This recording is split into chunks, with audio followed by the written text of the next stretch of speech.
तो हिमाचल प्रदेश में कौन बन रहा है मुख्यमंत्री? अब इस सवाल के जवाब का वक्त आ गया है, यानी किस पार्टी का बनेगा मुख्यमंत्री, क्योंकि चेहरा अभी भी साफ नहीं है। लेकिन चुनावों की तारीखों का ऐलान हो जाने के बाद ये सबसे सटीक ओपिनियन पोल, जहां अब सबसे महत्वपूर्ण घड़ी का वक्त आ गया है, यानी किस पार्टी को कितनी सीटें मिल रही है, ये बताने का वक्त आ गया है। और लीजिए, ट्रेन उन आंकड़ों के साथ आ चुकी है। हिमाचल के इस ओपिनियन पोल में बीजेपी सरकार बनाती हुई साफ तौर पर दिखाई दे रही है, यानी 37 साल का रिकॉर्ड तोड़ती हुई दिखाई दे रही है।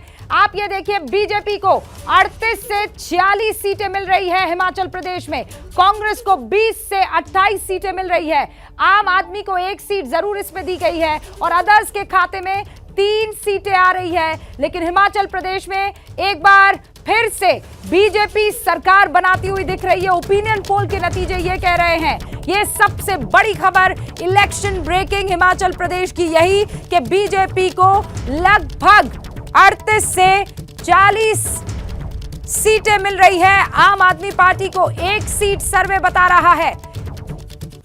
38 से 46, माफ कीजिएगा, हिमाचल प्रदेश में 38 से 46 सीटें बीजेपी को, यानी कुल मिलाकर वो जो इतिहास रहा है हिमाचल प्रदेश की जनता हर बार मौका किसी और पार्टी को देती है, वो इतिहास अब बदल रहा है। हिमाचल में ओपिनियन पोल के मुताबिक बीजेपी को 38 से 46 सीटें मिल रही है, कांग्रेस के खाते में लगभग 20 से 28 सीटें आ रही है, आम आदमी पार्टी को 1 सीट और अन्य के खाते में 3 सीटें जा रही है। पिछली मर्तबा जब चुनाव हुए थे तो 21 कांग्रेस के खाते में, 44 थी बीजेपी के पास और बीजेपी ने सरकार बनाई थी। ये इस वक्त की बड़ी खबर है। प्रदीप जी, शुरुआत आपसे करना चाहती हूं। नतीजे आने के बाद ओपिनियन पोल के, बीजेपी इतिहास को बदल रही है हिमाचल प्रदेश में ओपिनियन पोल के मुताबिक।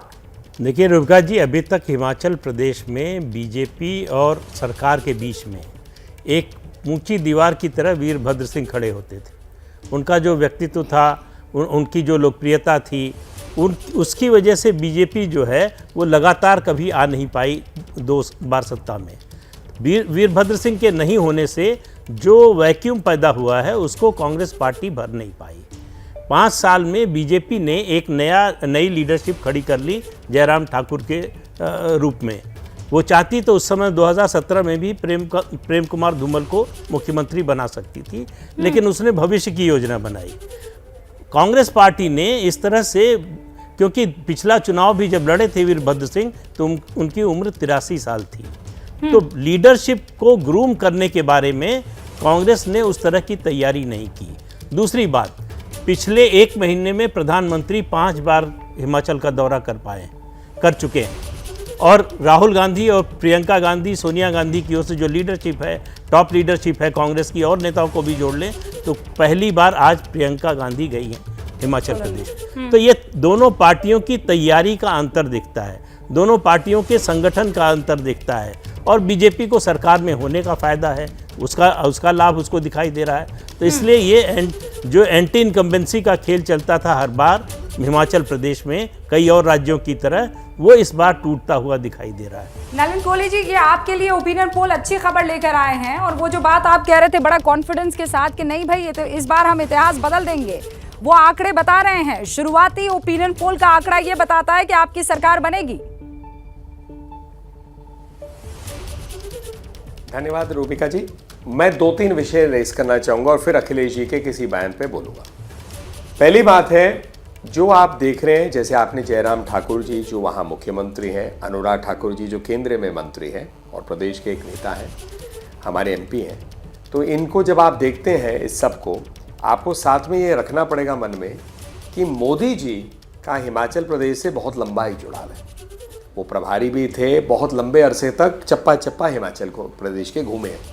और अखिलेश जी के लिए कहना बड़ा सरल है कि 900 मीटर नहीं चल दी, ये छोटी बातें होती हैं, शोभा नहीं देती उनके जैसे वरिष्ठ एक नेता को। दूसरी बात, हमारे राष्ट्रीय अध्यक्ष जेपी नड्डा जी हैं, तो हिमाचल प्रदेश महत्वपूर्ण है, और हिमाचल प्रदेश से प्रधानमंत्री जी हो, हमारे राष्ट्रीय अध्यक्ष हो, हमारे मुख्यमंत्री हो, हमारे केंद्रीय मंत्री हो, बहुत लीडरशिप वहाँ से इन्वॉल्व है या वहीं की है। दूसरी बात है कि इस पूरे फोकस में काम करते हैं तो फोकस में नेता आता है। नहीं तो मुख्यमंत्री को कौन याद करेगा? या तो मुख्यमंत्री काम नहीं कर रहे हैं तो फिर जनता कहती है कि हम इनको पसंद नहीं कर रहे, सर्वे में भी कुछ दिखता है कि गुस्सा है, लेकिन जब आशीर्वाद दिखता है कि हमें पसंद है, उसका मतलब कुछ काम अच्छे हो रहे होंगे। अब आ जाते हैं कांग्रेस पार्टी, नापसंद करने वाले 33% लोग हैं, वो आपके मुख्यमंत्री को नापसंद कर रहे हैं। अगर 37% लोग पसंद कर रहे हैं तो 33% लोग कह रहे हैं कि नहीं, हमको नहीं पसंद है मुख्यमंत्री का काम। हाँ, तो पर रूबिका जी, ये तो लोकतंत्र है ना, कभी भी 100% तो आता नहीं है, सिर्फ एक कम्युनिस्ट रिजीम में 100% आएगा। लोकतंत्र में 35, 40, 45, 50, 51% वोट आता है, लेकिन ऐसा कभी नहीं है कि 100% वोट आता है। तो वैसे ही लोगों के अलग विचार होते हैं, लोगों का रोष होता है, लेकिन अल्टीमेटली सरकार का रुख किस तरफ जा रहा है, सारे फैक्टर्स देखकर आप मानते हैं। कांग्रेस पार्टी का क्या है, बेसिकली मोदी विरोध, भाजपा विरोध। उनका एजेंडा क्या है, उनके क्यों नेताओं के नाम नहीं आते? क्योंकि अल्टीमेटली उनका नेतृत्व है एक परिवार केंद्रित, वो परिवार केंद्रित ही है। आज आप कहते हैं कि हमारे साथ 900, हमने इतने किलोमीटर चल दिए, इतने लोग हमारे साथ चल रहे हैं, तो फोटो क्यों 4 लोगों की छपती नहीं है ना सर? अब तो वो मीडिया कह रहे बता रहा है क्या? आज देख लीजिए ना, अब तो कह रहे हैं कर्नाटक सर 17 तारीख को चुनाव हो रहे हैं ना, शशि थरूर है, मल्लिकार्जुन खड़गे हैं। अब कहाँ आप लगातार आरोप लगाते रहे, तो वो कह रहे हैं लो भाई अध्यक्ष कोई और बनेगा जी। तो हाँ, तो वो वही व्यक्ति बनेगा जो नेशनल हेराल्ड केस में उनकी मदद कर रहे हैं। और कौन है? मल्लिकार्जुन खड़गे जी। जहां तक मेरी जानकारी अगर सही है, और अगर गलत है तो फिर मैं वो करेक्ट हो जाएगी, वो भी तो इस पूरे यंग इंडियंस में इन्वॉल्व है। तो जिसकी गांधी का परिवार का जिसके कंधे पे हाथ, उसी को आशीर्वाद।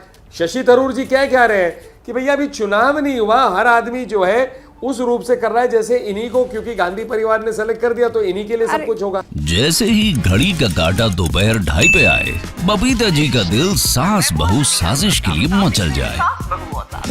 और ये है इनकी बहू, पूरे दिन ऑफिस की टेंशन हो जाए गॉन जब ये करें अपना फेवरेट शो फ्री टाइम पे ऑन। इनकी तरह आप भी देखिए अपना फेवरेट शो अपने टाइम पर और डाउनलोड कीजिए एबीपी लाइव ऐप अपने स्मार्ट टीवी पर।